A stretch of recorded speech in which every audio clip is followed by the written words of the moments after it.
Job 5. Call now if there be any that will answer thee. And to which of the saints wilt thou turn? For wrath killeth the foolish man, and envy slayeth the silly one. I have seen the foolish taking root, but suddenly I cursed his habitation. His children are far from safety, and they are crushed in the gate, neither is there any to deliver them. Whose harvest the hungry eateth up, and taketh it, even out of the thorns, and the robber swalloweth up their substance. Although affliction cometh not forth of the dust, neither doth trouble spring out of the ground. Yet man is born unto trouble, as the sparks fly upward. I would seek unto God, and unto God would I commit my cause, which doeth great things, and unsearchable, marvellous things without number, who giveth rain upon the earth, and sendeth waters upon the fields, who set up on high those that be low, that those which mourn may be exalted to safety. He disappointeth the devices of the crafty, so that their hands cannot perform their enterprise. He taketh the wise in their own craftiness, and the counsel of the froward is carried headlong. They meet with darkness in the daytime, and grope in the noonday as in the night. But he saveth the poor from the sword, from their mouth, and from the hand of the mighty. So the poor hath hope, and iniquity stoppeth her mouth. Behold, happy is the man whom God correcteth.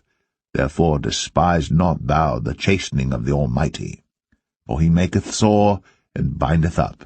He woundeth, and his hands make whole. He shall deliver thee in 6 troubles, yea, in 7 there shall no evil touch thee. In famine he shall redeem thee from death, and in war from the power of the sword. Thou shalt be hid from the scourge of the tongue, neither shalt thou be afraid of destruction when it cometh. At destruction and famine thou shalt laugh, neither shalt thou be afraid of the beast of the earth. For thou shalt be in league with the stones of the field, and the beast of the field shall be at peace with thee. And thou shalt know that thy tabernacle shall be in peace, and thou shalt visit thy habitation, and shalt not sin. Thou shalt know also that thy seed shall be great, and thine offspring as the grass of the earth. Thou shalt come to thy grave in a full age, like as a shock of corn cometh in his season.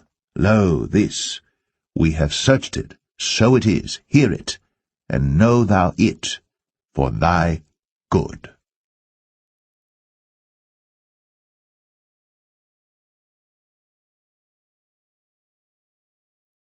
Job 6. But Job answered and said, O that my grief were thoroughly weighed, and my calamity laid in the balances together. For now it would be heavier than the sand of the sea. Therefore my words are swallowed up. For the arrows of the Almighty are within me, the poison whereof drinketh up my spirit. The terrors of God do set themselves in array against me. Doth the wild ass bray when he hath grass, or loweth the ox over his fodder? Can that which is unsavory be eaten without salt, or is there any taste in the white of an egg? The things that my soul refused to touch are as my sorrowful meat. Oh, that I might have my request, and that God would grant me the thing that I long for. Even that it would please God to destroy me, that he would let loose his hand and cut me off. Then should I yet have comfort, yea, I would harden myself in sorrow. Let him not spare, for I have not concealed the words of the Holy One. What is my strength that I should hope, and what is mine end that I should prolong my life? Is my strength the strength of stones, or is my flesh of brass? Is not my help in me, and is wisdom driven quite from me? To him that is afflicted pity should be shown from his friend. But he forsaketh the fear of the Almighty. My brethren have dealt deceitfully as a brook, and as the stream of brooks they pass away, which are blackish by reason of the ice, and wherein the snow is hid. What time they wax warm, they vanish. When it is hot, they are consumed out of their place. The paths of their way are turned aside. They go to nothing and perish. The troops of Tema looked. The companies of Sheba waited for them. They were confounded because they had hoped. They came thither and were ashamed. For now ye are nothing. Ye see my casting down, and are afraid. Did I say, Bring unto me, or give a reward for me of your substance, or deliver me from the enemy's hand, or redeem me from the hand of the mighty? Teach me, and I will hold my tongue, and cause me to understand wherein I have erred. How forcible are right words! But what doth your arguing reprove? Do ye imagine to reprove words, and the speeches of one that is desperate, which are as wind? Yea, ye overwhelm the fatherless, and ye dig a pit for your friend. Now therefore be content, look upon me, for it is evident unto you if I lie. Return, I pray you, let it not be iniquity. Yea, return again, my righteousness is in it. Is there iniquity in my tongue? Cannot my taste discern perverse things?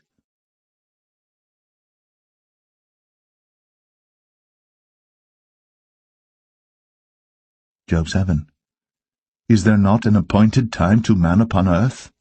Are not his days also like the days of an hireling?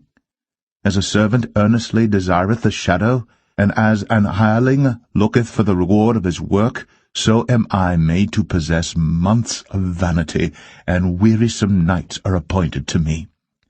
When I lie down, I say, When shall I arise, and the night be gone? And I am full of tossings to and fro unto the dawning of the day.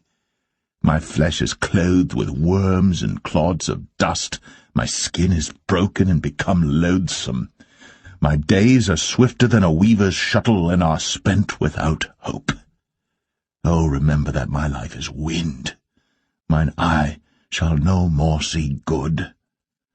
The eye of him that hath seen me shall see me no more. Thine eyes are upon me, and I am not. As the cloud is consumed and vanisheth away, so he that goeth down to the grave shall come up no more. He shall return no more to his house, neither shall his place know him any more. Therefore I will not refrain my mouth. I will speak in the anguish of my spirit. I will complain in the bitterness of my soul. Am I a sea or a whale, that thou settest a watch over me? When I say, My bed shall comfort me, my couch shall ease my complaint, then thou scarest me with dreams, and terrifiest me through visions, so that my soul chooseth strangling and death rather than my life. I loathe it. I would not live always. Let me alone, for my days are vanity. What is man that thou shouldst magnify him, and that thou shouldst set thine heart upon him, and that thou shouldst visit him every morning, and try him every moment? How long wilt thou not depart from me, nor let me alone, till I swallow down my spittle? I have sinned. What shall I do unto thee, O thou preserver of men? Why hast thou set me as a mark against thee, so that I am a burden to myself? And why dost thou not pardon my transgression, and take away my iniquity? For now shall I sleep in the dust, and thou shalt seek me in the morning, but I shall not be.